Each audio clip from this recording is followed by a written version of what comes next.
का लंबाई 12 इंच है और ये 16 इंच इसका चौड़ाई है यानी चेस्ट। उसके बाद गला इसका 7 इंच है आगे का, और पीछे का गला, आगे का गला 5 इंच है और पीछे का गला 7 इंच है। बाजू की लंबाई 4.5 इंच है। अब इसी के नाप से दूसरा ब्लाउज कटिंग करना है। दूसरा ब्लाउज कटिंग करने के लिए इस तरह से हम पहले फोल्ड करके रख चुके हैं। अब इसी के अनुसार 12 इंच रेडी रखना है तो हम 14 इंच पर इसको मार्किंग किए। 5 इंच इसका शोल्डर लेंगे, तो मैं ले चुकी हूँ, और 5.5 इंच आर्म होल। उसके बाद 1.5 इंच बैक पार्ट बना रही हूँ तो 1.5 इंच इसका आर्म होल रहेगा, और गला इसका बैक का है तो 8 इंच रहेगा। 8 इंच कटिंग करने से 7 इंच रेडी रहेगा। इस तरह से ये यहाँ 2.5 पौने 3 इंच पर मार्किंग करके यहाँ मिला लेंगे और इस तरह से गला का शेप दे देंगे। तो ये हो गया गला। उसके बाद यहाँ पर 1 इंची डाउन करके यहाँ और यहाँ 3 इंची ऐसा एक लाइन लगाएंगे और दूसरा यहाँ। इस तरह से हमारा ये हम आर्म होल का शेप देंगे। उसके बाद हम कटिंग कर लेंगे।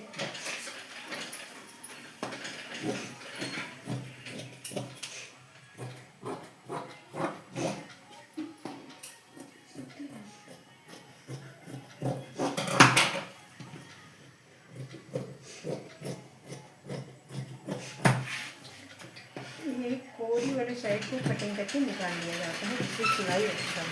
अब इसी को हम यहाँ पे रखते हुए, टाइम बर्बाद न करते हुए इसी को रखेंगे, और रखने से हम दूसरा यानी फर्स्ट पार्ट फ्रंट पार्ट को कटिंग कर लेंगे। तो इस तरह से इसे यहाँ संभाल के रख लिए, और संभाल के रखते हुए फिर थोड़ी सी चेंजिंग करना होता है। क्या चेंजिंग करना है अभी हम बता देते हैं। ये 5 इंच ही शोल्डर रहेगा। यहाँ एक 5 इंच शोल्डर हो गया, 2 इंच गला के लिए हो गया, 5.5 इंच आर्म होल रहेगा। उसके बाद 1 इंच इसका गहराई रहेगा आर्म होल का।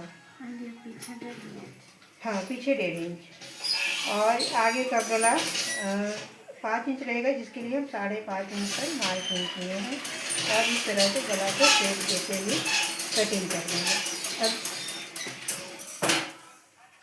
उसे हम 14 इंच रखे थे बैक पार्ट को, तो इसे हम 1 इंची या आधा इंची अधिक लेना पड़ता है, तो हम इसे 15 इंच रख लिए और उसी से हेमिंग करेंगे। यहाँ पर 1 इंची लगाएंगे और एक 3 इंची पर लगाएंगे। यहाँ से एक बना लेंगे और एक यहाँ से बना लेंगे। इस तरह से हम इसका मार्किंग कर देते हैं। ये फ्रंट पार्ट है। फ्रंट पार्ट को 1 इंची ज़्यादा इसलिए कि ये आगे में कई प्लेटें पड़ता है, जैसे डॉट टेकिंग जिसे कहते हैं, उससे सिकुड़न आ जाती है।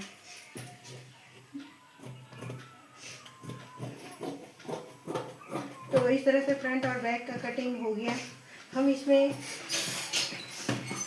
डॉट भी लगा सकते हैं, लेकिन 6.5 पर ही हम लगा रहे हैं। 6.5 हो गया और यहाँ पे 2.5 इंच हो गया। अब इस तरह से यहाँ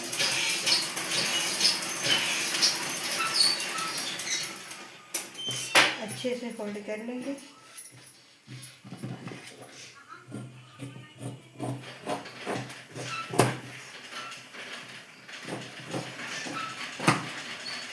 ये हो गया बाजू। बाजू का कटिंग हो गया। फ्रंट पार्ट और बैक पार्ट का भी कटिंग हो चुका है।